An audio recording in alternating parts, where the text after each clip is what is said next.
Kuhetukira ndumiriri ino kuri nyumba cia mohoro, Minista wa Urimi Mutahi Kagwe ni athanite guthukangio kwa makunia 27,000 ma 518 ma bataraitha muthemba wa sulfate of ammonia. Ndumiriri ino Kagwe ni atariirie ati gatagati-ini ga tariki 27 mweri-ini wa Dithemba mwaka muhituku na tariki 6 Januari ya mwaka uyu nirio kambuni ya Fintech Edge Limited yendeirie thirikari bataraitha ino. Bataraitha ino yari makunia 34,000 maigana rimwe ma kilo 50 na makiamukirwo makumbi-ini ma irio nyumu bururi-ini. Ruhonge rwa guthingatira ikiro cia wagiriru KEBS ni rwekirire wira wa ukinyaniria wa ikiro cia wagiriru cia bataraitha ino.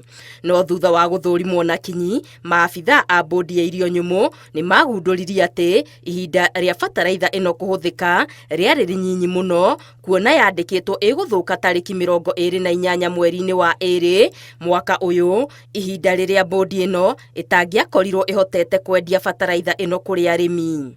Na kuri tariki 27 mweri-ini wa iri mwaka uyu, bodi ino ni yandikire kambuni ya Fintech Edge marua ikimiuria yambe itige kurehe bataraitha ingi. Na kuo tariki 4 mweri wa 3, ruhonge rwa guthurima wagiriru wa indo KEBS ni rwarugamirie wendia wa bataraitha ino. Minista wa Urimi Mutahi Kagwe augite kambuni ya Fintech Edge niyo igukua hathara na murigo wa guthukangia bataraitha ino.